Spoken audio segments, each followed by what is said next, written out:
Me llamo Arturo Montes, y durante 49 años he cometido un pecado para evitar una pesadilla. Desde el invierno de 1975 he estado alimentando al Wendigo que acecha los bosques que rodean mi propiedad en la frontera entre Minnesota y Ontario. Un pacto que hice para evitar que cazara presas humanas.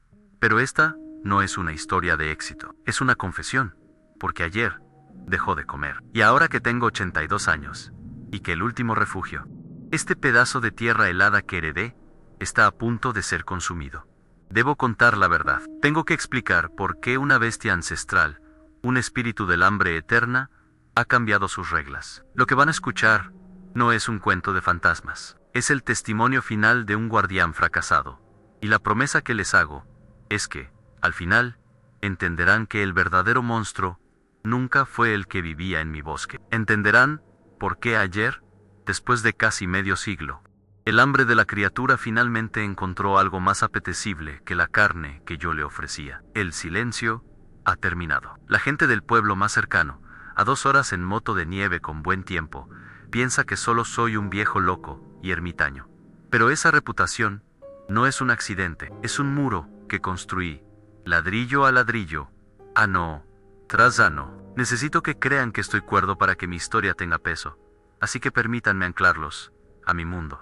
Un mundo de lógica implacable. Mi vida es un ritmo de logística pura al revisar constantemente los niveles del tanque de propano. Escuchar el zumbido constante del generador, que es mi único nexo con la electricidad. Calcular la cantidad precisa de provisiones de invierno que caben en un solo viaje en la moto de nieve. Un viaje que solo hago 2 veces por temporada. Una en octubre y otra en enero. Cada lata de frijoles, cada bala, cada galón de gasolina está contado. No hay margen para el error. Mi supervivencia aquí no se basa en la suerte, sino en una disciplina férrea. Una disciplina que ahora se ha vuelto inútil, porque la amenaza que contuve durante tanto tiempo ya no obedece mis cálculos. El sonido característico de este lugar es el silencio. No un silencio vacío, sino una quietud profunda, pesada, cargada de presencia. Un silencio que solo se interrumpe por el gemido del hielo del lago, bajo la presión del frío extremo. Un lamento largo y grave, que parece venir de las entrañas de la tierra, o por el chasquido agudo y violento de la rama de un pino congelado al ceder, bajo el peso de la nieve, un sonido como un disparo en la noche. Mi cuerpo conoce este frío a un nivel íntimo. Es una presencia física que se te mete hasta los huesos, que te roba el aliento si no tienes cuidado. El dolor en mis articulaciones es una veleta más fiable que cualquier pronóstico del tiempo. Un mapa de cada frente de tormenta que se aproxima. Y mi culpa, la culpa por lo de mi hermano Daniel, es igual de constante, igual de penetrante. Ese fallo me trajo aquí, y esa culpa me mantuvo aquí, sirviendo una penitencia que nadie más conocía en este bosque. No olvida, Harid, este lugar. Este aislamiento autoimpuesto. Después de que mi hermano Daniel desapareciera en una ventisca allá por el 74, él era el experto, el hombre de los bosques. Yo era el hermano menor, el que se quedaba en la ciudad. Él amaba este lugar. Y teníamos planeada esa cacería de otoño juntos, pero en el último minuto decidí no ir. Un asunto de trabajo, una excusa trivial, que ya ni recuerdo. Anel fue solo. La tormenta llegó antes de lo previsto. Una pared blanca y furiosa que borró el mundo. Lo buscaron durante semanas, pero solo encontraron su campamento abandonado. Debería haber estado con él. Esa frase ha sido el eco constante en mi mente durante 50 años. Debería haber estado con Elan Bain aquí para sentir su presencia, para entender su final. Y.N.C.U. Luger. Encontré algo mucho más antiguo, algo que se alimentaba del dolor y la pérdida que impregnaban este bosque. Algunas deudas se pagan en carne, y yo decidí pagar la mía. El pacto comenzó ese primer invierno después de su muerte. En el 75, anoche, el pacto se rompió. Durante 49 inviernos. El ritual fue el mismo. Dejé la ofrenda de siempre. Un cuarto de ciervo que había cazado en otoño, bien salado para conservarlo, sobre la losa de granito plana, a 300 metros dentro del bosque. Un lugar al que nunca, jamás, me acerco después del anochecer. Es un altar natural, una piedra oscura y lisa que parece absorber la luz. Esta mañana, al mirar con mis binoculares desde la ventana de la cocina, la vi. La ofrenda seguía allí, congelada, cubierta por una fina capa de nieve nueva que había caído durante la noche. El silencio que siguió no era la quietud pacífica que yo había comprado con mi ofrenda durante décadas. Era un silencio hambriento, un silencio que escucha. El aire estaba quieto, pero se sentía afilado, expectante, como la calma antes de que un depredador salte. La bestia no había comido. Por primera vez en casi 5 décadas, rompí mi regla más sagrada, encaminé hacia la losa de la ofrenda, mientras el crepúsculo empezaba a teñir el cielo de un azul violáceo. El crujido de mis botas sobre la nieve virgen sonaba como un sacrilegio en la quietud mortal, cada paso una profanación del acuerdo. El frío era tan intenso que el vaho de mi aliento se congelaba al instante, cayendo en pequeños cristales. Al llegar, la visión confirmó mi peor temor. La carne estaba intacta, dura como una roca. La nieve sobre ella era impoluta, sin una sola huella a su alrededor, ni de lobo, ni de zorro, ni de la cosa que yo alimentaba. Se alimenta al silencio, Noé, la bestia. Esa había sido mi máxima. Alimentaba el silencio para mantenerlo lleno, satisfecho. Pero ahora, el silencio estaba vacío, y su hambre lo llenaba todo. Era un vacío que prometía ser llenado por algo mucho peor que el sonido de unos huesos rompiéndose en la oscuridad. El ritual nació del terror y la desesperación. En 1975 estaba completamente solo, aislado por una nevada que duró semanas, de luto por Daniel, y perdiendo lentamente la cabeza, en esta cabaña, llena de sus ecos. Fue entonces cuando empezaron los arañazos. Un sonido fino, esquelético, como de uñas largas y secas, raspando la madera en las paredes exteriores de la cabaña. Venía acompañado de un susurro en el viento, un siseo que a veces solo avises.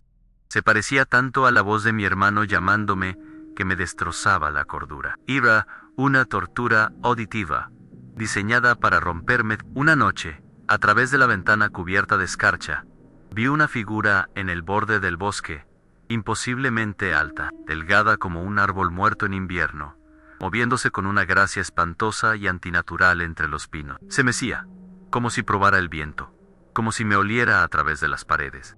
Convencido de que se abriría paso a zarpazos a través de la puerta o una de las ventanas, hice lo único que se me ocurrió. El pánico es un consejero terrible puro, avises.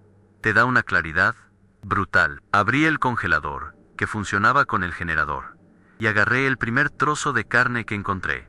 Un filete congelado, que pesaba como un ladrillo. Sin pensar, abrí la puerta lo justo para lanzarlo con todas mis fuerzas hacia la oscuridad, hacia la dirección donde había visto la silueta. El sonido sordo de la carne golpeando la nieve fue lo último que escuché antes de cerrar la puerta con 3 cerrojos y atrancarla con una silla. Pasé la noche en vela, escuchando, esperando, pero no hubo más arañazos. A la mañana siguiente, con el corazón en la garganta, miré afuera. El filete había desaparecido. No había huellas, solo un rastro liso en la nieve, como si algo se hubiera deslizado para tomarlo. El hambre tiene reglas. Ese descubrimiento se convirtió en el motor de mi vida, en el centro de mi existencia solitaria. El intercambio era simple en una porción de cada animal que cazaba, dejada puntualmente en la losa de granito, a cambio de paz, a cambio de que los arañazos no volvieran, de que la voz de mi hermano se quedara en mis recuerdos y no en el viento. Nunca lo vi comer, solo veía las secuelas. La carne desaparecía, la piedra quedaba limpia. Las reglas eran tácitas pero absolutas, aprendidas a través del miedo y la repetición. Deja la comida al atardecer. No mires, no sigas, y nunca, bajo ninguna circunstancia, te saltes una ofrenda. Un invierno, una tormenta, me impidió cazar durante 2 semanas. Al tercer día sin ofrenda, los arañazos volvieron, más fuertes, más insistentes. El pacto era frágil, y el precio del fracaso era inimaginable. Mi vida se convirtió en una órbita alrededor de ese trozo de piedra y del hambre que representaba. Este secreto se convirtió en mi compañero y mi carcelero. La decisión de alimentar a la bestia, tomada en un momento de pánico absoluto, se solidificó en una elección de vida. Para proteger Heshchipactu, tuve que cortar todos los lazos con el mundo exterior. Rishachi Visitas. Ahuyenté a cazadores perdidos. Me gané la reputación de ser un ermitaño hostil y posiblemente peligroso.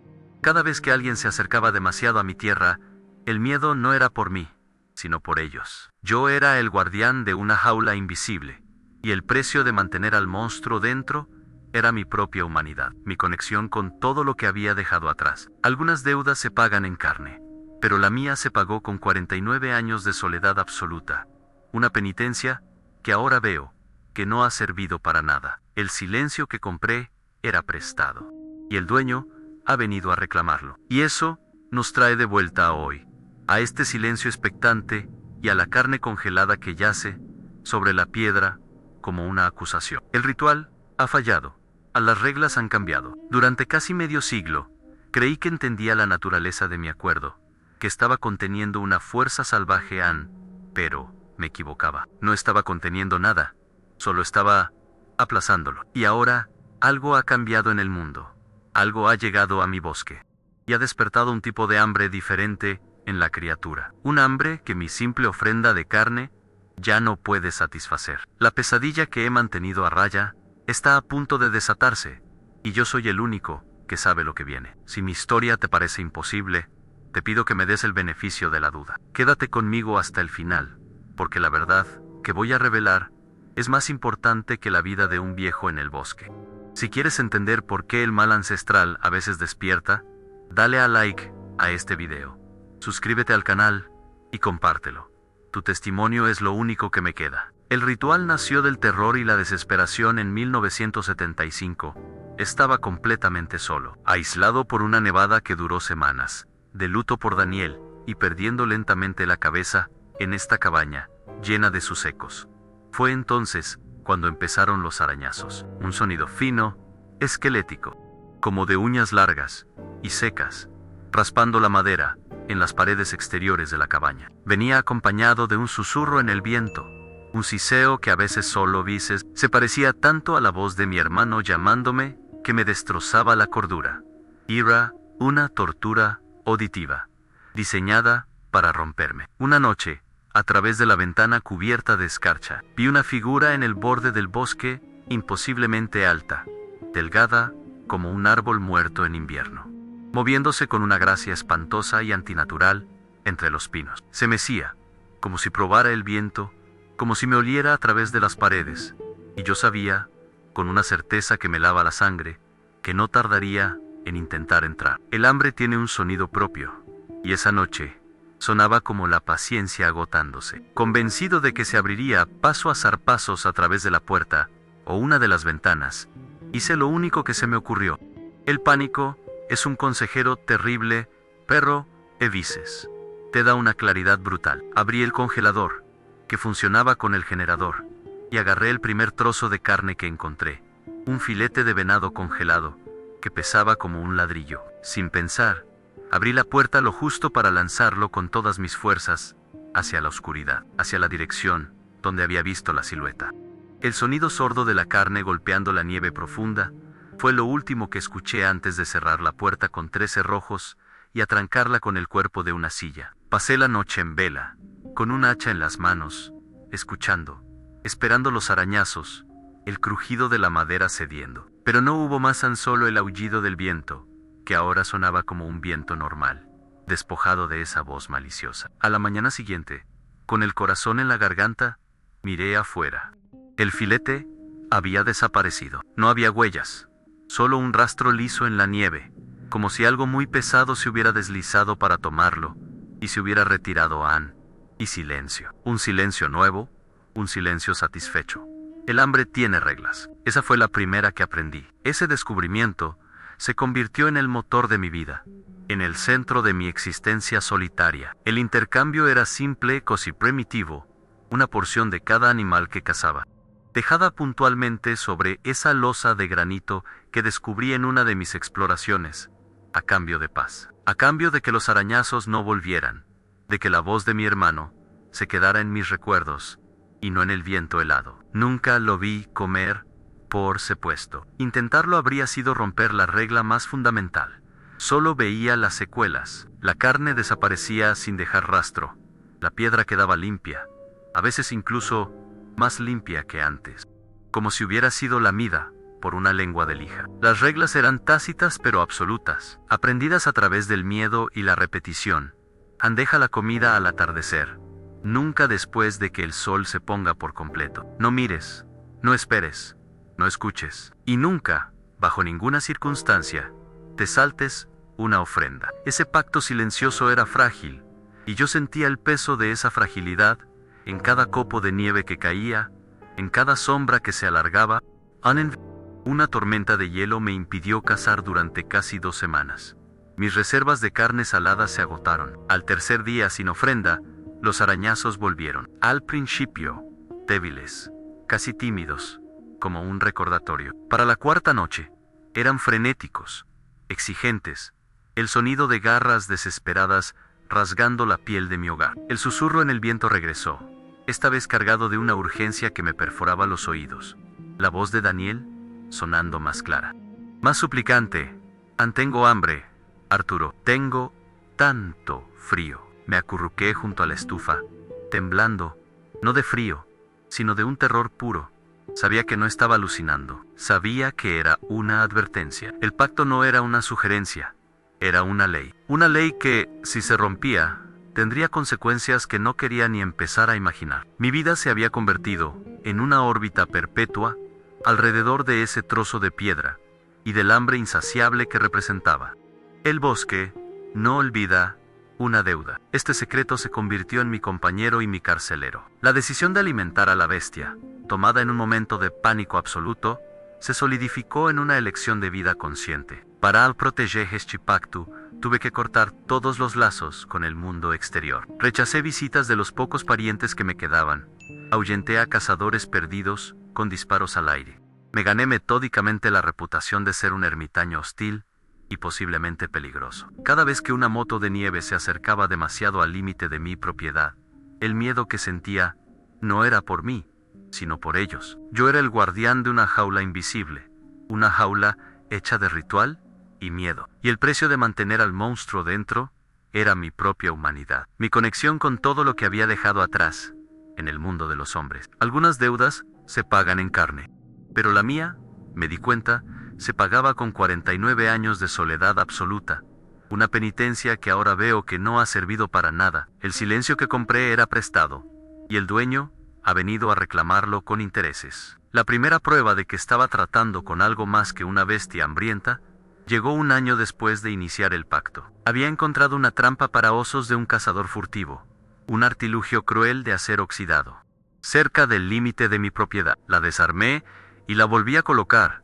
activada pero sin cebo, como una advertencia silenciosa para quien la hubiera puesto. 2 días después, al ir a dejar la ofrenda, me desvié para revisar la trampa. La encontré activada, las fauces de metal cerradas, con una fuerza tremenda. Estaba abella, pero lo que me heló la sangre fue lo que había encima. Cuidadosamente colocado sobre el mecanismo de resorte, había un único y larguísimo pelo gris, grueso como un alambre fino y extrañamente rígido. No era pelo de oso, ni de lobo, ni de ningún animal que yo conociera. Era un mensaje claro e inequívoco. La criatura no solo patrullaba su territorio, sino que entendía la mecánica de mi mundo. Entendía lo que era una trampa, y me estaba mostrando que la había encontrado y neutralizado. Estaba protegiendo su coto de caza, que incluía mi cabaña. Unas semanas después de lo de la trampa, el pacto se volvió aún más extraño, más personal. Fui a la losa de granito al amanecer para comprobar como siempre que la ofrenda de la noche anterior había sido aceptada. La carne, un muslo de alce, no estaba, pero en su lugar, justo en el centro de la piedra oscura, había algo pequeño, algo que no debería estar allí. Me acerqué con cautela, el corazón martillándome en el pecho. Era un pájaro tallado en madera de pino, pequeño, tosco, pero, inconfundiblemente, hecho a mano. El estilo del tallado, los cortes angulosos en las alas, la forma en que la cabeza estaba inclinada. Era exactamente el estilo que mi hermano Daniel usaba. Él solía tallar estos pajaritos y dejarlos por la cabaña cuando éramos niños. Me quedé paralizado, mirando esa pequeña figura de madera. El viento soplaba entre los árboles, pero esta vez estaba en silencio. Lo recogí. Estaba frío, pero se sentía pesado en mi mano, como si estuviera lleno de preguntas sin respuesta. Me lo guardé en el bolsillo de la chaqueta y sentí su peso contra mi pecho todo el día. Era un secreto que llevaría solo, la semilla de una esperanza imposible y, al mismo tiempo, de un terror mucho más profundo. Los años se asentaron en una extraña y silenciosa domesticidad. El vínculo, si es que se le puede llamar así, evolucionó a través de una serie de intercambios silenciosos que iban más allá de la simple carne por paz. Una vez, un par de motoristas de nieve, claramente turistas perdidos, pasaron zumbando muy cerca de mi tierra, dirigiéndose directamente hacia un tramo del lago, donde sabía que el hielo era peligrosamente fino a principios de la primavera. Grité, pero estaban demasiado lejos, y el ruido de sus motores ahogó mi voz. Me preparé para lo peor, para escuchar el crujido del hielo y los gritos, pero no pasó nada. A la mañana siguiente, cuando fui a dejar la ofrenda, encontré una línea ordenada de pesadas ramas de pino arrancadas de cuajo, colocadas en su camino. Era una barrera tosca, pero innegablemente eficaz, que los había desviado de la zona de peligro. No fue un acto de bondad, estaba protegiendo su territorio, y por extensión, su única y fiable fuente de alimento, Anjo. Se alimenta al silencio. No es la bestia, y el silencio no tolera intruso. Otro invierno. Caí enfermo. Una neumonía que me dejó postrado en la cama temblando de fiebre, incapaz de levantarme para cortar leña o hacer la ofrenda. Al segundo día, los arañazos volvieron, débiles al principio, luego frenéticos y exigentes. El susurro en el viento era constante. Sabía que estaba en problema. Si no podía alimentarlo, rompería la puerta. Me resigné a mi suerte, demasiado débil para hacer nada.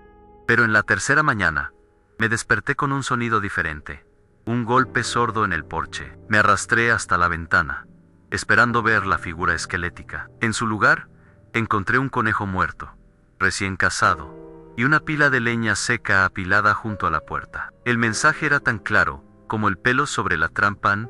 No era amabilidad, era una orden. Ancúrate, levántate, aliméntame.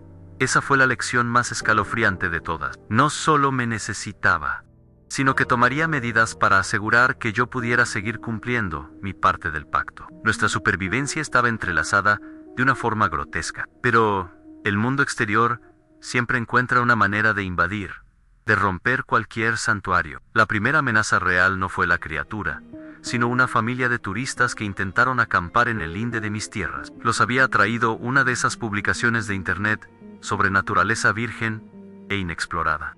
Escuché sus risas y vi el resplandor de su hoguera desde la ventana de mi cocina, y un gruñido bajo y gutural resonó desde lo profundo del bosque. Era un sonido que nunca antes había oído, un sonido de posesión territorial y de ira profunda. El aire se cargó de una tensión palpable. No tuve elección. Salí corriendo al anochecer sin linterna, gritando como un loco, amenazándolos, diciéndoles que era propiedad privada, que llamaría a la policía. Los eché de allí para salvarles la vida, al hacerlo. Cimenté mi reputación en el pueblo como el ermitaño hostil y desquiciado del lago Misery. El coste del secreto era mi conexión con la humanidad. Para protegerlos a ellos, tuve que convertirme en un monstruo a sus ojos. Mientras tanto, las preguntas se acumulaban en mi mente, como la nieve en invierno, capa sobre capa, cada una más pesada que la anterior. ¿Qué quería realmente esta cosa? Más allá de la carne, ¿por qué el pequeño pájaro tallado al estilo de Daniel? ¿Era un trofeo, una burla o algo más? Y lo más extraño de todo, empecé a notar un patrón. En las noches en que encendía mi radio de onda corta para escuchar noticias del mundo exterior, guerras en lugares lejanos, crisis económicas, escándalos corporativos, la insaciable codicia de los hombres, la criatura parecía más agitada. Los arañazos volvían, más ligeros, más nerviosos. El aire alrededor de la cabaña se sentía cargado, vibrante de una ansiedad que no era mía. Era como si el hambre del mundo, el consumo sin fin de la humanidad, resonara Nueacutzell, irritando su propia hambre antigua y elemental. El bosque no olvida, y esta criatura parecía recordar cosas que nosotros como especie Nos esforzamos por ignorar. Recordaba que toda hambre, si no se controla, se convierte en un monstruo. La rutina del pacto se convirtió en el único ancla de mi cordura. Cada atardecer, el mismo camino hacia la losa de granito, el mismo peso del cuarto de ciervo sobre mi hombro, el mismo silencio expectante. Al amanecer, la misma caminata para confirmar que la ofrenda había sido aceptada. Esta repetición, este ritual, me dio un propósito. Ya no era solo un hombre de luto escondido del mundo, era un guardián, un sacerdote de un culto, de un solo hombre, sirviendo a un Dios antiguo y hambriento. Cada intercambio era una reafirmación de mi papel. La desaparición de la carne era una bendición. La aparición ocasional de un objeto, una pluma de águila, extrañamente colocada, una roca con vetas de cuarzo que brillaba de forma particular, era un oráculo que pasaba días tratando de descifrar. Me convencí de que había un lenguaje en estos intercambios, una historia que se estaba contando en silencio. Estaba tan inmerso en la gramática de nuestro pacto, que no me di cuenta de que el mundo exterior estaba a punto de introducir un nuevo idioma, anodidotos, vigilancia y autoridad, que lo destruiría todo.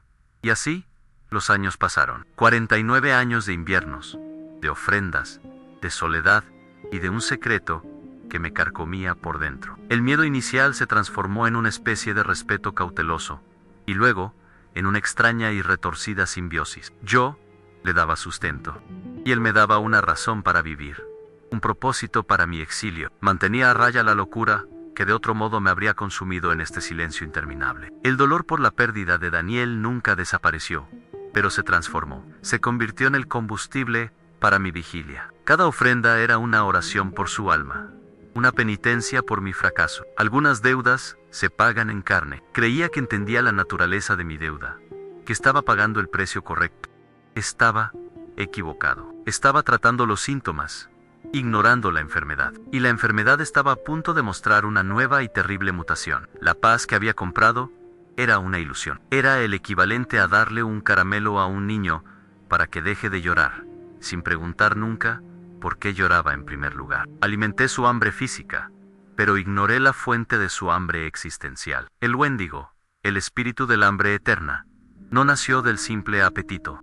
Nació de la desesperación, de la transgresión, del momento en que un ser humano cruza la línea por pura necesidad y se consume a sí mismo. Yo había mantenido esa hambre a raya, localizada, contenida dentro de nuestro pequeño pacto, pero el hambre del mundo moderno es diferente. Es insatiable, tecnológica y no tiene frontera, y estaba a punto de llegar a mi puerta, no con garras y dientes, sino con drones, cámaras y la fría lógica de un hombre que no creía en monstruos, solo en anomalías que debían ser corregidas. El hambre tiene reglas, y las mías estaban a punto de volverse obsoletas. Los años se asentaron en una extraña y silenciosa domesticidad. El vínculo, si es que se le puede llamar así, evolucionó a través de una serie de intercambios silenciosos que iban más allá de la simple carne por paz. Después del primer pájaro de madera, vinieron otros objetos. Una vez encontré una punta de flecha de obsidiana, antigua, perfecta,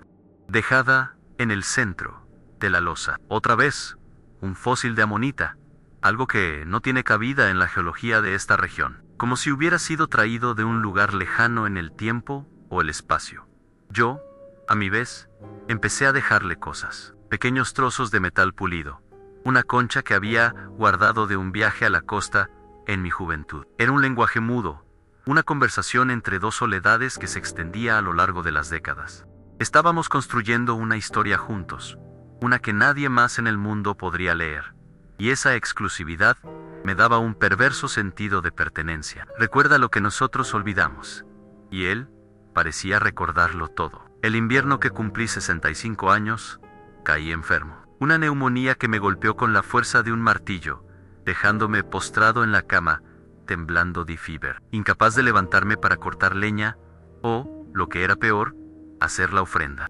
Al segundo día de mi fracaso, los arañazos volvieron. Al principio, débiles, casi tímidos, como un recordatorio educado. Para la cuarta noche, eran frenéticos, exigentes, el sonido de garras, desesperadas, rasgando la piel de mi hogar. Sabía que estaba en serios problemas. Si no podía alimentarlo, derribaría la puerta. Me resigné a mi suerte, demasiado débil para hacer nada más que esperar el fin. Pero en la tercera mañana, me desperté con un sonido diferente. Un golpe sordo en el porche. Me arrastré hasta la ventana, esperando ver la figura esquelética en mi puerta. En su lugar, encontré un conejo muerto, recién cazado, con la nieve a su alrededor apenas manchada de sangre, y una pila de leña seca apilada ordenadamente junto a la puerta. No era amabilidad, era una orden. Cúrate, Ann, levántate, aliméntame. Esa lección, la más escalofriante de todas, redefinió nuestro pacto. No solo me necesitaba para sobrevivir, sino que tomaría medidas activas para asegurar que yo pudiera seguir cumpliendo mi parte del acuerdo. Nuestra supervivencia estaba entrelazada de una forma grotesca y simbiótica. Yo era su granjero, y él cuidaba de su ganado. La revelación fue a la vez aterradora y extravagante, reconfortante. No estaba completamente solo en mi lucha por la supervivencia. Tenía un socio, aunque fuera uno que se alimentaría de mis huesos si yo fallaba en mi deber. Esta extraña protección se manifestó de nuevo un par de años más tarde, cuando un par de motoristas de nieve, claramente turistas perdidos y borrachos por el sonido de sus risas, pasaron zumbando muy cerca de mi tierra, dirigiéndose directamente hacia un tramo del lago donde sabía que el hielo era peligrosamente fino. Grité, pero estaban demasiado lejos. Me preparé para lo peor. Pero a la mañana siguiente, encontré una barrera de pesadas ramas de pino arrancadas de cuello, bloqueando el camino que habían tomado. Se alimenta al silencio, no la bestia, y el silencio no tolera intrusos ruidosos. Empecé a notar un patrón aún más inquietante. En las noches en que encendía mi radio de onda corta para tener alguna conexión con el mundo exterior, el comportamiento de la criatura cambiaba dependiendo de las noticias. Cuando las transmisiones hablaban de paz, de descubrimientos científicos, de actos de bondad, el bosque permanecía en calma. Pero cuando las noticias traían historias de guerra en lugares lejanos, de derrames de petróleo que envenenaban los océanos, de crisis económicas causadas por la pura codicia, la atmósfera alrededor de la cabaña se volvía eléctrica. Los arañazos volvían porodefrantes, ligeros, nerviosos, como el tamborileo de unos dedos impacientes. El aire se sentía cargado, vibrante de una ansiedad que no era la mía. Era como si el hambre del mundo, el consumo sin fin de la humanidad, resonara en acute él, irritando su propia hambre antigua y elemental. El Wendigo no era solo un monstruo local, era un barómetro para la enfermedad del alma humana. Pero el mundo exterior, con su hambre insaciable de contenido, siempre encuentra una manera de invadir cualquier santuario. La primera amenaza real no vino en forma de garras, sino de clics de ratón. Alguien, en un foro de criptozoología, había desenterrado la historia de la desaparición de mi hermano Daniel, conectándola con leyendas locales de los Ojibwe y con mi propia y bien documentada reclusión. Me apodaron el guardián del Wendigo del lago Kabetogama. La publicación se volvió viral en esos círculos. De repente, mi aislamiento autoimpuesto no era una excentricidad, sino una pieza de evidencia. Mi reputation, el muro que había construido con tanto esmero, se convirtió en un faro para un nuevo tipo de cazador. No buscaban ciervos o alces. Me buscaban a mí y al secreto que creían que yo protegía. La pesadilla estaba mutando. La primera oleada fue de curiosos, que pude ahuyentar fácilmente. Pero luego llegaron ellos, un hombre y una mujer jóvenes, con esa mirada brillante y decidida de los que creen que están a punto de hacer historia. Llegaron en una furgoneta destartalada llena de equipos and cámaras con visión nocturna. Micrófonos parabólicos, detectores de campo electromagnético. No eran turistas, eran cruzados. Los vi desde mi ventana mientras instalaban su campamento justo en el límite de mi propiedad, ignorando descaradamente las señales de propiedad privada. El hombre apuntó un micrófono, que parecía un pequeño plato de satélite, directamente hacia la zona de la losa de granito. Mi corazón se convirtió en un trozo de hielo en mi pecho. Habían venido a robar mi silencio, a ponerle un micrófono a mi pecado. Mi primer intento de echarlos fue un desastre. Solí gritando, amenazando con llamar a la policía del condado, que sabía que tardaría horas en llegar, si es que llegaba. Pero ellos no se inmutaron, sonrieron, casi con compasión. Solo estamos aquí para documentar, señor Montesdillo la mujer, sosteniendo un teléfono que grababa cada una de mis palabras. cada uno de mis gestos de furia. Sabemos lo que está protegiendo. No queremos hacerle daño. Solo queremos la verdad. Mi hostilidad no los disuadió. Al contrario, la vieron como una confirmación. Para ellos, yo no era un hombre desesperado protegiendo un pacto mortal, sino un personaje excéntrico en su gran aventura. Estaba atrapado. Cada movimiento que hacía para proteger el secreto solo lo hacía parecer más real, más valioso para ellos. Mi reputación se había convertido en mi trampa. El casi desastre ocurrió en la tercera noche. Era el crepúsculo, la hora sagrada del ritual. Mientras me preparaba para llevar la ofrenda, escuché sus voces. Estaban moviéndose a través del bosque, rompiendo mi regla más fundamental. Se estaban acercando a la losa Annie, y entonces lo oí. Un gruñido bajo y gutural que emanaba de las profundidades del bosque.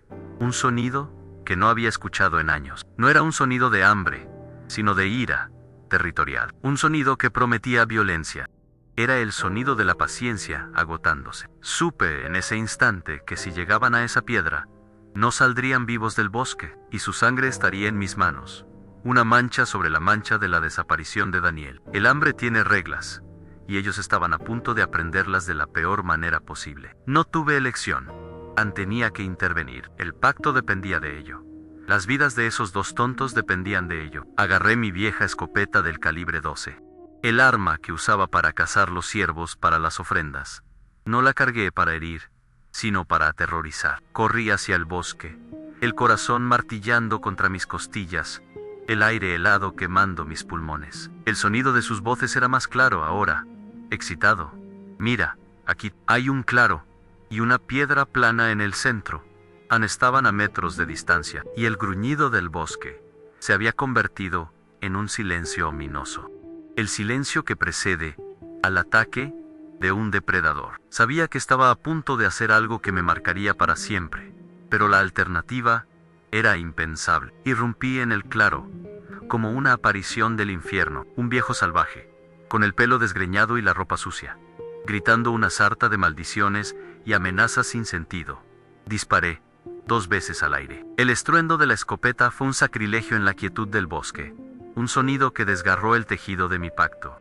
Las caras de los jóvenes se contrajeron en una máscara de terror puro, pero a través del miedo, vi algo más en los ojos del hombre, a la emoción de la confirmación. Estaba filmando todo con su teléfono. Lo tengo todo», gritó a su compañera. En ese momento, me di cuenta de mi error catastrófico. No estaba siendo un guardián. Estaba siendo el monstruo que ellos habían venido a encontrar. Estaba convirtiendo su ficción en un hecho documentado. Algunas deudas se pagan en carne, y yo les estaba sirviendo un festín de pruebas. En mi prisa y mi pánico, mi pie se enganchó en una raíz oculta. Caí con fuerza, y mi pierna se dobló bajo mi cuerpo con un crujido nauseabundo. Un dolor blanco y abrasador me subió por la espinilla. La escopeta se me escapó de las manos y se deslizó por la nieve. Estaba en el suelo, indefenso, aullando más de frustración que de dolor. Los 2 cazadores de fantasmas se quedaron helados por un segundo, su expresión cambiando del terror a la confusión. Dudaron, atrapados entre el instinto de huir y el impulso de ayudar a un anciano herido. Fue en esa fracción de segundo de indecisión que el bosque tomó su propia decisión. No quería su ayuda, no quería su presencia. Hubo un silbido agudo en el aire, seguido de un crujido ensordecedor que pareció sacudir el suelo. Una enorme rama muerta, gruesa como mi muslo, se desprendió de la copa de un pino a 30 metros de altura y se estrelló contra el suelo, exactamente entre mi posición y la de los intrusos. No fue el viento, no hubo viento. Fue un acto de precisión balística, una advertencia lanzada con una fuerza y una intención aterradora. La lluvia de astillas y nieve fue suficiente.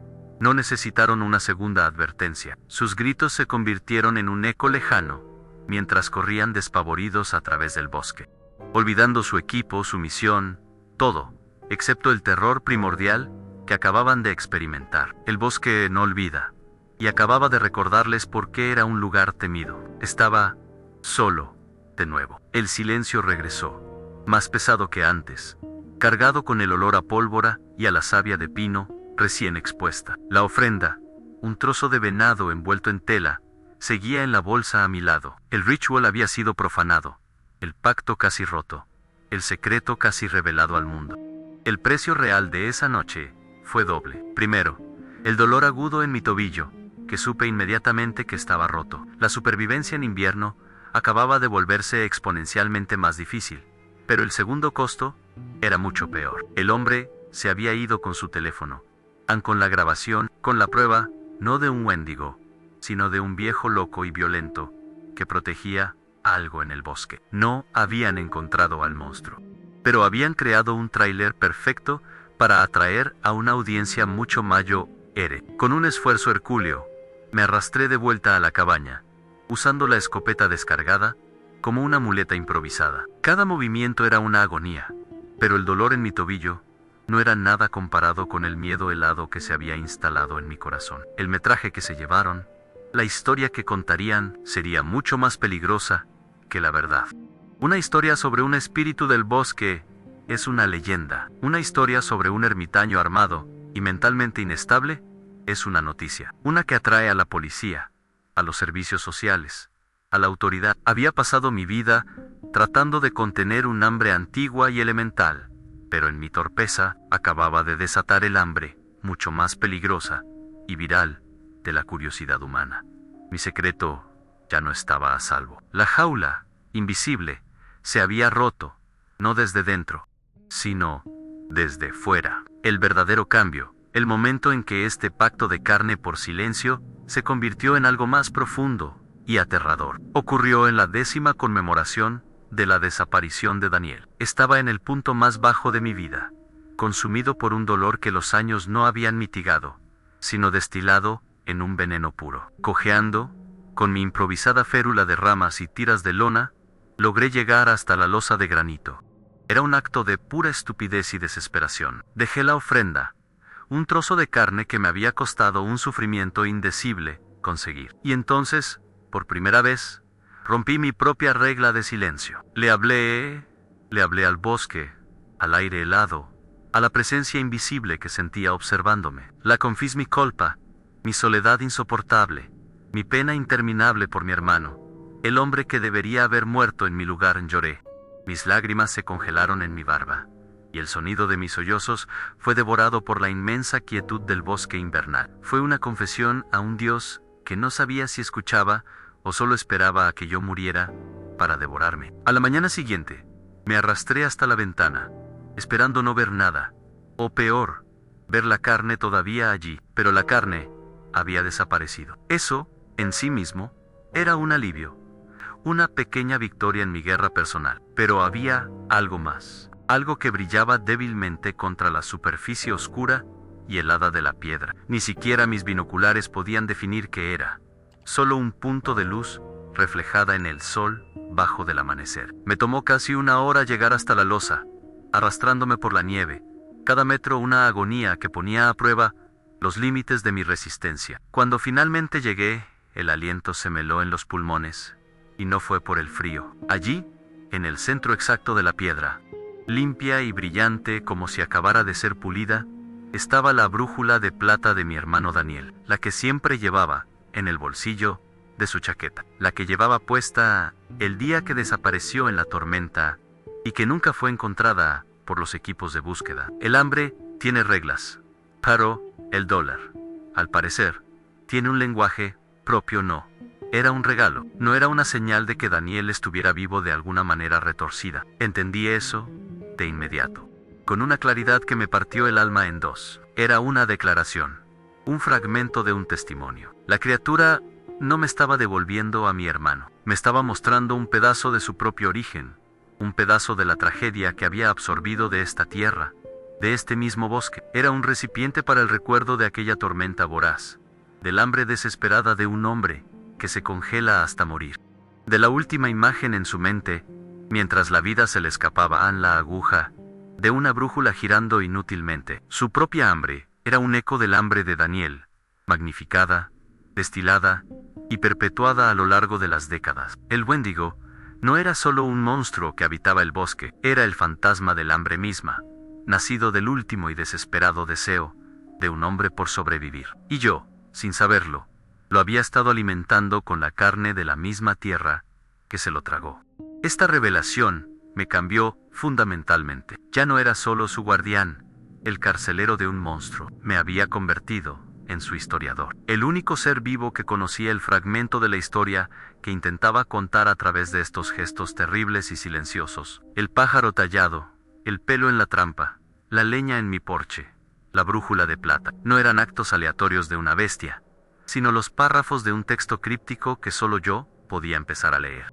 La necesidad de comprender, de descifrar el resto de la historia, comenzó a luchar ferozmente con el instinto de toda una vida de preservar el secreto y mantenerme a salvo. ¿Qué otras historias, qué otros ecos de dolor y pérdida contenía esta criatura? ¿Era Daniel el único, o era yo simplemente el último de una larga línea de testigos de tragedias locales, cada uno dejando su marca en el alma de esta cosa? El bosque no olvida, y su memoria era terriblemente larga. Con el tobillo todavía sanando, mi rutina cambió. La ofrenda continuó, pero mi propósito era diferente. Ahora, buscaba respuestas en cada intercambio. Observaba la nieve no solo en busca de huellas, sino de patrones. Escuchaba el viento no solo por el susurro de la voz de mi hermano, sino por otros matices, otros ecos. Mi miedo no había desaparecido, pero ahora estaba mezclado con una curiosidad insaciable, casi académica. Me había convertido en el criptógrafo de mi propio terror. El dolor en mi pierna se convirtió en un recordatorio constante de mi fragilidad, pero la brújula de Daniel, que ahora llevaba en mi propio bolsillo, era un talismán, un recordatorio de que había algo más grande en juego que mi propia supervivencia. Algunas deudas se pagan en carne, pero otras, las más profundas, se pagan con entendimiento, y yo estaba decidido a pagar la mía, sin importar el costo. Fue durante este periodo de intensa observación que noté su aversión a la tecnología. Los restos del equipo de los cazadores de fantasmas yacían medio enterrados en la nieve, y la criatura los evitaba como si fueran venenosos. Una noche, un fuerte viento derribó el trípode de su cámara, que quedó apuntando hacia el cielo. A la mañana siguiente, encontré el trípode doblado por la mitad, como si una fuerza inmensa lo hubiera retorcido. Semanas después, al lado de mi ofrenda de carne, encontré el micrófono parabólico. Estaba completamente destrozado, el plato cóncavo aplastado, y la electrónica interior arrancada y esparcida. No fue un acto de un animal curioso, fue un desmantelamiento deliberado, casi quirúrgico. Era una declaración de principios. La criatura no solo odiaba la intrusión humana, odiaba las herramientas de esa intrusión, la forma en que veíamos, escuchábamos y registrábamos el mundo sin estar realmente en él. Era una pista, un presagio que en ese momento no supe leer en toda su magnitud. El invierno finalmente cedió su dominio, y con la primavera llegó la curación de mi tobillo. Pude volver a caminar, a cazar, a mantener el ritual con la disciplina adecuada, pero algo en mí se había roto y sanado de forma diferente, como un hueso que se suelda en un ángulo nuevo. La soledad ya no era solo una carga, era una vigilia. Mi aislamiento ya no era una prisión, era un monasterio. Me sentía como un monje de una orden olvidada, protegiendo un texto sagrado que nadie más podía leer. La brújula de Daniel en mi bolsillo era un recordatorio constante de mi deber. No se trataba de mantener a un monstruo encerrado, sino de preservar una memoria, por terrible que fuera. Empecé a documentar todo, no en un diario que pudiera ser encontrado, sino en mi propia mente, creando un palacio de memoria, con cada intercambio, cada objeto, cada sonido. Recuerda lo que nosotros olvidamos. Esa frase, que siempre había sido un pensamiento fugaz, se convirtió en el centro de mi nueva comprensión. La criatura recordaba el hambre de Daniel, recordaba la trampa del cazador furtivo, recordaba la estupidez de los turistas, y odiaba los ojos y oídos mecánicos que intentaban capturarlo sin entenderlo. Era la memoria viva del bosque, una memoria hecha de instinto, dolor y una lógica elemental y brutal. Y mi papel, me di cuenta, era ser el puente entre esa memoria y un mundo que había olvidado cómo escuchar. Un mundo que estaba a punto de enviar a su emisario más sordo y arrogante a mi puerta. Un mundo que no enviaría a curiosos con cámaras, sino a profesionales con drones, sensores y la fría autoridad del gobierno. Mi epifanía no fue el final de la historia, fue el preludio de la verdadera pesadilla. El pacto se había transformado. Ya no era un simple intercambio de carne por seguridad, se había convertido en un diálogo, una comunión silenciosa entre dos seres atrapados por la misma tragedia, en el mismo lugar, durante el mismo lapso de tiempo congelado. Yo le daba sustento y él me daba propósito. Me protegía de los intrusos y yo lo protegía del mundo. Éramos dos caras de la misma moneda de soledad. La brújula de plata no era una prueba de su maldad, sino de su complejidad. Era la prueba de que dentro de ese hambre, ancestral y aterradora, había un eco de humanidad, el último vestigio de un hombre, perdido en la nieve. Proteger a la criatura se había convertido en proteger el último recuerdo tangible de mi hermano, y estaba dispuesto a sacrificar cualquier cosa, y a cualquiera, para mantener ese recuerdo a salvo. Mi relación con la criatura se había vuelto la relación más larga e íntima de mi vida, más larga que mi relación con mis padres, más profunda que cualquier amistad que hubiera tenido, y ciertamente más definitoria que la relación que tuve con mi propio hermano. Él era mi confesor, mi carcelero, mi proveedor y mi protegido. Una paradoja viviente que deambulaba por los bordes de mi propiedad y de mi cordura. La línea entre el monstruo y el memorial se había vuelto tan borrosa como la silueta de un árbol en medio de una ventisca. Mi miedo se había transformado en una especie de reverencia temerosa, y con esa reverencia llegó una nueva determinación. El mundo exterior, con su ruido, su codicia y su ceguera, no profanaría este lugar. No mientras yo viviera. No tocarían mi santuario. No tocarían la tumba viviente de mi hermano. Si has llegado hasta aquí, es porque una parte de ti entiende que esta no es solo una historia de monstruos, es una historia sobre la memoria, la culpa y los pactos que hacemos para sobrevivir. Si quieres descubrir cómo el mundo moderno intentó destruir este frágil equilibrio y qué verdad final me reveló la criatura, te pido que me apoyes. Dale a like a este video para que más gente conozca mi testimonio. Suscríbete al canal y activa las notificaciones para no perderte el final de esta confesión. Y compártelo, porque hay verdades que no deben morir en el silencio de un bosque. Quédate conmigo hasta el final. La tormenta real está a punto de comenzar. El video de aquellos jóvenes estúpidos no se desvaneció en el éter digital. Se convirtió en un virus. Un mes después de su huida, el zumbido de una moto de nieve rompió la quietud. No era un turista perdido. Era un agente del servicio forestal, un joven de rostro impasible que no aceptó mi oferta de café.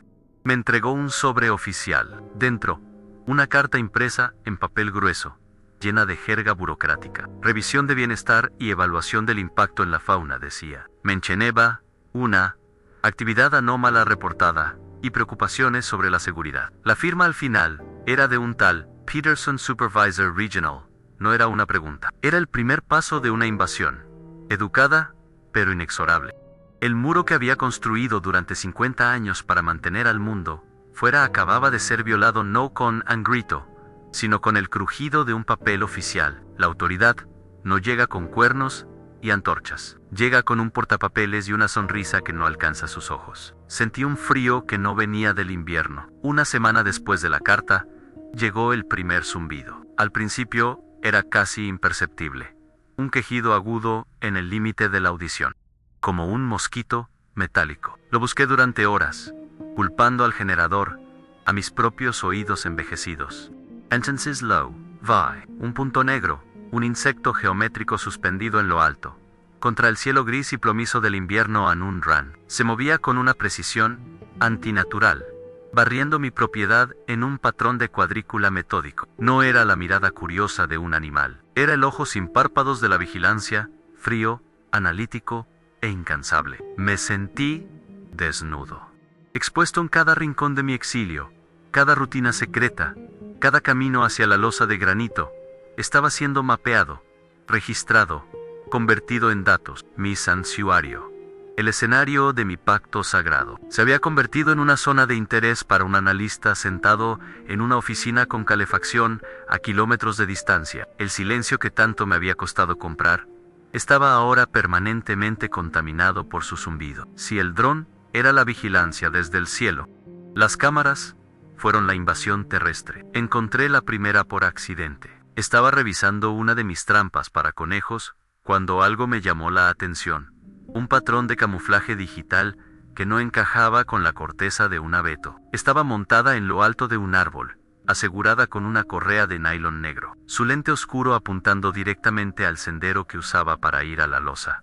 El corazón me dio un vuelco. Era un modelo profesional, resistente a la intemperie, con un pequeño sensor de movimiento infrarrojo. No era un juguete, era una herramienta de vigilancia seria. Durante los días siguientes, encontré 3 más, todas colocadas estratégicamente en los perímetros de la zona del ritual. Estaban construyendo una jaula digital a mi alrededor. Peterson no solo estaba observando, estaba recopilando pruebas. Estaba convirtiendo mis movimientos, mi ritual, mi pecado, en un archivo de video que sería usado en mi contra. El bosque ya no era mi cómplice y era su testigo. El crepúsculo se convirtió en una hora de tortura. ¿Cómo podía hacer la ofrenda? ¿Cómo podía acercarme a la losa de granito, sabiendo que cada uno de mis pasos, cada gesto, estaba siendo grabado, archivado, malinterpreta? La idea de que una lente de cristal capturara ese acto sagrado y privado se sentía como una blasfemia. Pero la alternativa era peor. Si no alimentaba a la bestia, los arañazos volverían.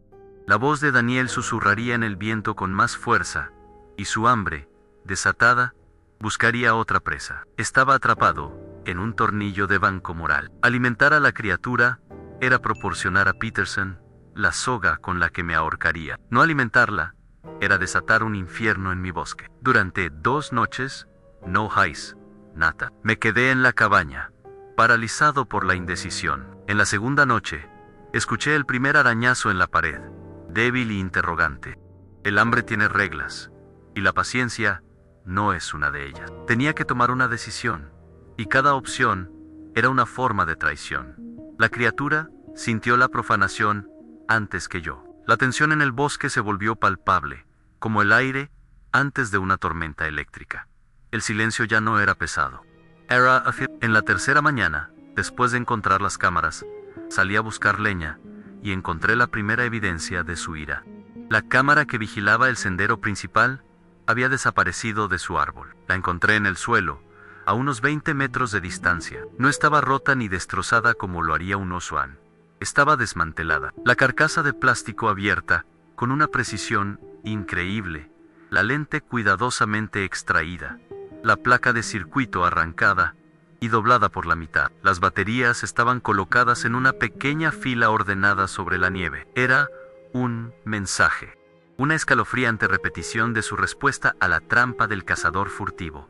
No era solo destrucción, era un análisis y un rechazo. Era la criatura diciéndole a la tecnología anteveo: te entiendo, y no perteneces aquí. Un escalofrío me recorrió.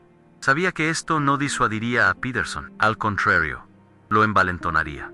Mi predicción fue terriblemente precisa. La cámara desmantelada no fue una advertencia que Peterson escuchó, fue una declaración de guerra que él aceptó. 2 días después, la moto de nieve regresó. Esta vez, Peterson vino en persona. Era un hombre de unos 50 años, en forma, con el pelo corto y una mirada que parecía calcularlo todo en términos de riesgo y beneficio. No sonrió, se paró en mi porche, con las manos en las caderas, y señaló los restos de la cámara que yo había recogido. Destrucción de propiedad federal, señor Montes, dijo, su voz plana y sin emoción. Eso es un delito grave. Traté de explicarle que no había sido yo, que había otros pero me interrumpió. También lo es obstruir una investigación federal. Estamos aquí por una razón, y su falta de cooperación solo empeora su situación. Dejó un aviso oficial en mi puerta, una advertencia por escrito. El tono educado se había ido. La máquina burocrática estaba mostrando sus dientes de acero. Mi reputación ya no era un muro, era una celda que se cerraba a mi alrededor. La presión de Peterson se volvió psicológica, cruel y precisa. En su siguiente visita, trajo consigo una carpeta. Era el archivo del caso de la desaparición de mi hermano Daniel. De 1974, Anse se sentó en la única silla de mi cocina, la misma que había usado para trancar la puerta en 1975, y abrió la carpeta. Patrones, dijo, Mientras deslizaba una vieja fotografía en blanco y negro de Daniel sobre la mesa, estoy interesado en los patrones Zener Montes. Un hermano desaparece en una tormenta. El otro se convierte en un recluso en la misma propiedad. Ahuyenta a la gente. Se niega a cooperar con las autoridades. Ahora, el equipo de vigilancia desaparece o es destruido. Sus preguntas eran como bisturíes, cortando el tejido cicatricial de mi duelo. ¿Estaba solo Daniel ese día? ¿Tuvieron una discusión? ¿Hay algo que no le dijo a la policía en su momento? Anne estaba profanando mi dolor, convirtiendo mi tragedia personal en una variable en su ecuación. No buscaba un monstruo, buscaba una mente culpable, y había decidido que era la mía. Mi mundo se encogió hasta convertirse en las 4 paredes de la cabaña. El asedio era total. Peterson instaló más cámaras, esta vez en postes metálicos clavados en el suelo congelado, fuera del alcance de cualquier cosa que no pudiera volar. El zumbido del dron se volvió casi constante, un lamento perpetuo en el cielo. Una noche, a través de mis binoculares, vi un nuevo tipo de dron, más grande, que se cernía inmóvil sobre el bosque. No inicia las, pero sentí su mirada. A la mañana siguiente, Peterson me informó casualmente que sus sensores térmicos habían detectado una fuente de calor anómala, moviéndose por la noche. Estaban viendo su calor corporal, estaban viendo al Wendigo. La paranoia se convirtió en mi única compañera. Tapé las ventanas con mantas. Dejé de usar el generador por la noche para no crear una firma de calor. El bosque, antes mi santuario, ahora se sentía como el patio de una prisión de máxima seguridad. Guay, la criatura, acorralada y expuesta, se estaba volviendo cada vez más ruidosa. Sus gruñidos en la noche más profundos y llenos de una ira que ya no era solo por hambre. Desesperado, intenté un último y estúpido acto de desafío. Bajo el manto de una nevada, me aventuré en una dirección completamente nueva. A un pequeño afloramiento rocoso, a más de 1 kilómetro de la losa original, un lugar que esperaba que estuviera fuera del alcance de sus ojos electrónicos. Dejé allí la ofrenda, un trozo de conejo que había logrado atrapar. Era un ritual vacío, en un lugar equivocado, y lo sabía. Me sentí como un impostor. A la mañana siguiente, la carne seguía allí, medio cubierta de nieve. El pacto no había sido aceptado, pero el mensaje sí había sido recibido. Al volver a la cabaña, encontré la segunda cámara desmantelada. Pero esta vez, sus restos no estaban esparcidos por el suelo, estaban cuidadosamente colocados en el centro de la losa de granito original, mi altar profanado. Era la declaración más clara que la criatura me había hecho nunca. No huiría, no se escondería. Este era nuestro lugar sagrado, y me estaba ordenando que lo defendiera. Me estaba exigiendo que expulsara a los invasores. El hambre tiene reglas.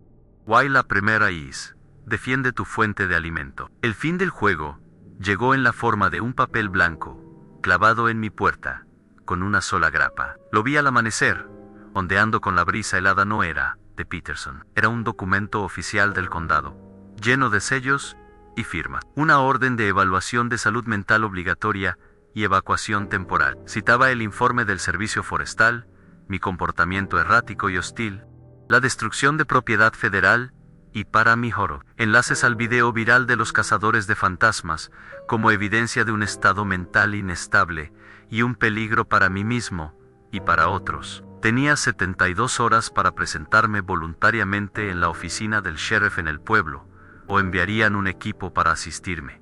72 horas. El reloj finalmente se había agotado.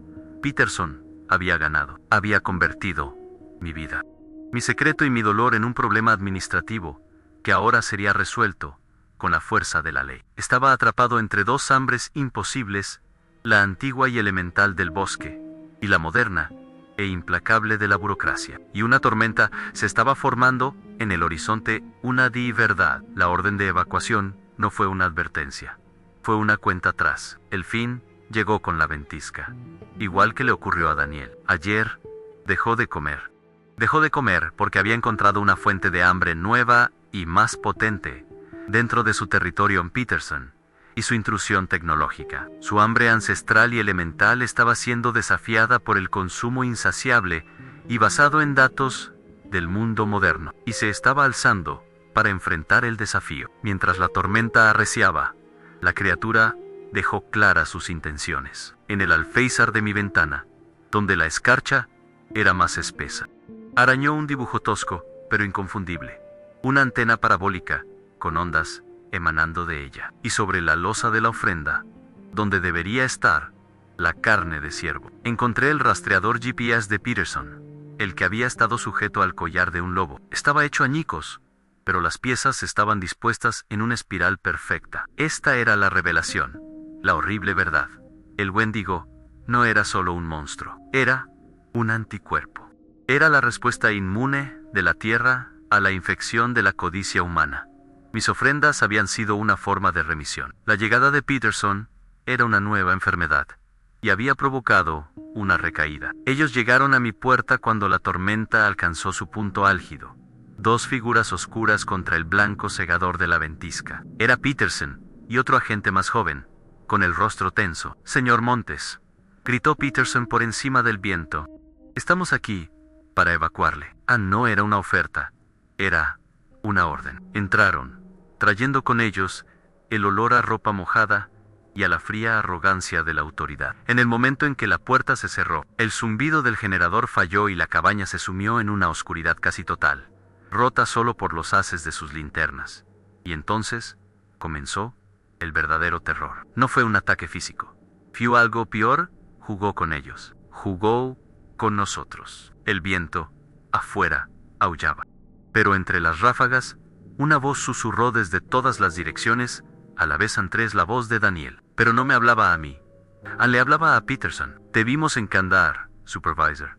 Vimos el fuego, amigo. Vimos a quién dejaste atrás». El haz de luz de la linterna de Peterson tembló violentamente. El color desapareció de su rostro. La criatura estaba devorando sus secretos. El ataque se intensificó, convirtiéndose en una sinfonía de terror psicológico diseñada para quebrar la mente, no solo el cuerpo. Un golpe ensordecedor en el tejado de metal, como si algo del tamaño de un alce hubiera aterrizado sobre él a arañazos frenéticos en todas las paredes a la vez, moviéndose más rápido que cualquier animal. Y los susurros continuaron, cada uno más cruel y preciso que el anterior, revelando las inseguridades más profundas de Peterson, sus ambiciones frustradas, su miedo a la irrelevancia. «Tus datos no pueden medir esta hambre», siseó la voz de Daniel.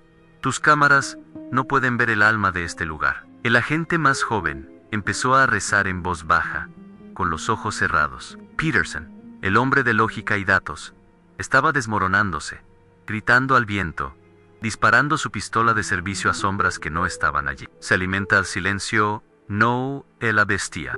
Pero la bestia se estaba alimentando del ruido de sus mentes culpables y su apetito era voraz. En medio del caos, entendí su estrategia. No estaba tratando de entrar, nos estaba pastoreando. La ventana que daba al este estalló hacia adentro, rociando la habitación con nieve y fragmentos de vidrio helado. Instintivamente, nos acurrucamos en el lado oeste de la cabaña. Segundos después, la puerta principal, la que daba al oeste, comenzó a temblar bajo golpes rítmicos y poderosos. Estaba bloqueando las salidas, excepto la ventana rota, que daba directamente a la furia de la ventisca. Su objetivo no era despedazarlos dentro de mi hogar. Su objetivo era expulsarlos a la tormenta, dejar que el propio hambre fría de la tierra los consumiera, exactamente como le había ocurrido a Daniel. No era solo una cacería, era un ritual, una recreación, un eco que exigía ser repetido. El bosque no olvida, y estaba a punto de cobrar una vieja deuda con sangre nueva. Mi pacto no había contenido a un monstruo, solo había pospuesto su ceremonia. Fue en ese momento de claridad aterradora que tomé mi decisión. Meyer a Peterson, reducido a un hombre tembloroso que balbuceaba incoherencias, y al joven agente, paralizado por el terror. Ellos eran la enfermedad, pero la cura de la criatura era demasiado terrible para permitirla. Durante 49 años, mi propósito había sido mantener el equilibrio. Había fallado en mantener a Peterson fuera, así que ahora, mi deber final era salvarlo de las consecuencias. Algunas deudas se pagan en carne. Mi última deuda no se pagaría con la carne de ellos, sino con la mía, con la de mi vida entera. Caminé con una calma que no sentía hacia el viejo baúl de madera donde guardaba las bengalas de emergencia y la pistola para lanzarlas. El agente más joven me miró. Sus ojos, llenos de una pregunta silenciosa. No podía darle una respuesta que pudiera entender. Mi penitencia final requería un acto de fe y destrucción. «Aléjense de las paredes», grité, mi voz apenas audible por encima de la tormenta y los golpes en la puerta. Peterson ni siquiera me escuchó, perdido en su propia pesadilla personal. Saqué la pistola de bengalas, un trozo de plástico naranja y metal frío. Se sentía obscenamente pequeña para lo que estaba a punto de hacer. No apunté a la puerta ni a las ventanas. Apunté hacia arriba, hacia el techo de vigas de pino, secas como el hueso después de 80 años de inviernos y veranos, el techo de la cabaña, que había sido mi hogar, mi prisión y mi santuario. Mi dedo encontró el gatillo. «Lo siento, Daniel», susurré al aire.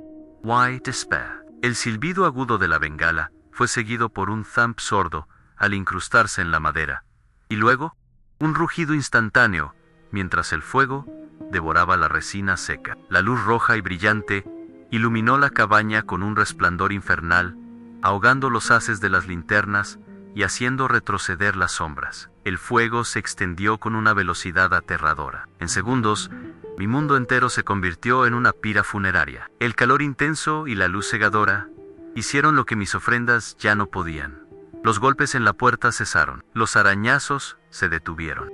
Los susurros en el viento fueron reemplazados por el rugido del fuego. La criatura, un ser de oscuridad, frío y sombras, retrocedió ante la violencia elemental de las llamas. Sacrifiqué mi hogar para salvar a mi enemigo. El agente joven, sacado de su estupor por el peligro inmediato del fuego, me agarró y me arrastró hacia la ventana rota. El humo era espeso y negro, llenando mis pulmones. Lo último que recuerdo de mi cabaña es el sonido de las vigas del techo rindiéndose, el corazón de mi mundo colapsando en una lluvia de chispas. Mi penitencia estaba completa. El último refugio había caído. Mientras el joven agente me arrastraba por la nieve, lejos del infierno que había desatado, la luz del fuego iluminó el claro con la claridad del día. El resplandor danzante pintaba los árboles y la nieve de un rojo sangre. Y entonces, la luz alcanzó la losa de granito, y lo vi en el giro final que ancló toda mi vida en su lugar. Alley, semienterrados en la nieve alrededor de la piedra, revelados por el calor del fuego que derretía las capas superiores, había docenas de otros pajaritos de madera tallada, idénticos al que Daniel solía hacer. Algunos eran casi polvo, otros estaban ennegrecidos por el tiempo, arondocina. Yo no fui el primero. Solo fui el último de una larga y secreta línea de guardianes, cada uno pagando su propia deuda, cada uno manteniendo su propio pacto con el hambre del bosque, cada uno dejando un pequeño pájaro como señal. Mi gran y solitaria tragedia era solo un capítulo más en un libro muy muy antiguo. Mi confesión final llega desde esta habitación blanca y silenciosa en un centro de salud estatal. Dicen que tengo demencia senil, agravada por la inhalación de humo y la hipotermia. Peterson corroboró la historia de un generador defectuoso. NCU-1 Form. Soy una víctima, un viejo confundido que accidentalmente incendió su casa. Mi secreto está a salvo, con mi supuesta locura. Pero el mundo no está a salvo. El pacto se ha roto. La línea de guardianes ha terminado conmigo. El fuego salvó a Peterson, pero no destruyó al Wendigo, solo lo liberó. Rompió el ciclo de contención, el ritual que lo mantenía localizado. Ahora, su hambre ya no está atada a un trozo de tierra en la frontera. Recuerda lo que nosotros olvidamos, aunque el hambre, una vez desatada, no conoce límites. El último refugio ahora son solo cenizas y un recuerdo en un archivo, olvidado y fracasado. Pero mi fracaso no fue no poder contener a un monstruo. Mi fracaso fue no poder convencer a la humanidad de que dejara de alimentar al suyo. Mis ofrendas de carne eran un placebo, una forma de tratar los síntomas. La intrusión de Peterson, su hambre de datos, de control, de convertir lo salvaje en una hoja de cálculo, fue la enfermedad real que provocó la recaída final. El Wendigo está despierto y libre, y su apetito se ha actualizado. Ahora refleja el nuestro insaciable, global y sin conciencia. Mi historia es una advertencia que probablemente nadie creerá. Una confesión de un guardián fracasado. Ayer dejó de comer la carne que le ofrecía y ahora va a cazar. Gracias por escuchar mi confesión hasta el final. Si esta historia te ha hecho pensar, si crees que hay verdades que merecen ser contadas, por favor, deja un like, suscríbete al canal y comparte este testimonio. Tu apoyo es la única forma de que estas advertencias no se pierdan en el silencio. No te pierdas el próximo video que aparecerá recomendado en tu pantalla. Hay más historias que necesitan ser escuchadas.